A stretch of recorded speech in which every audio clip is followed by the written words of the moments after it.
नाराज भुजबळ माघार घेण्याची शक्यता। थोड्याच वेळात छगन भुजबळांची पत्रकार परिषद। भुजबळ काय भूमिका मांडणार याकडे सर्वांचं लक्ष। रत्नागिरी सिंधुदुर्ग शिवसेनेला मिळेल अशी अपेक्षा होती। सध्या दुधाची तहान ताकावर भागवतोय रामदास कदमांचा हल्लाबोल। ज्याचं पुण्य संपलं तो पक्षातून बाहेर जातो। गिरीश महाजरांचा उन्मेष पाटलांवर हल्लाबोल। महाजर यांच्या पापाचा घडा भरलाय। उन्मेष पाटलांचा महाजन यांच्यावर पलटवार। चंद्रहार पाटलांनी महाविकास आघाडीकडून केला अर्ज दाखल। उमेदवारी अर्ज भरताना संजय राऊत जयंत पाटील होते उपस्थित। भाजपचे नेते नारायण राणेंनी भरला उमेदवारी अर्ज। रत्नागिरी सिंधुदुर्ग मतदारसंघासाठी भरला अर्ज।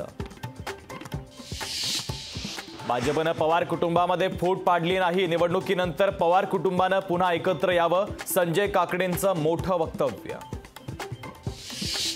बारामतीमध्ये प्रचाराची रणधुमाळी। कन्हेरीच्या मारुती मंदिरातून सुप्रिया सुळेंनी प्रचाराचा फोडला नारळ। कन्हेरीचा मारुती कोणाला पावणार याकडे सगळ्यांचं लक्ष।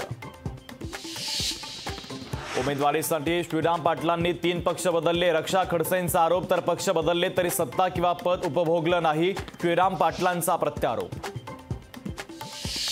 महायुतीमधील संभाजीनगरचा लोकसभेचा तिढा आज सुटणार। उमेदवाराची घोषणा होणार असल्याची संजय शिरसाटांची माहिती। तर ठाण्याची जागा शिवसेनेकडेच राहण्याची शक्यता।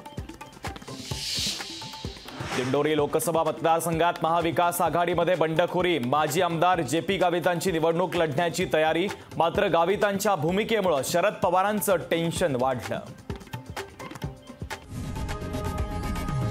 लोकशाही मराठी ऐका, पहा, जागरूक रहा।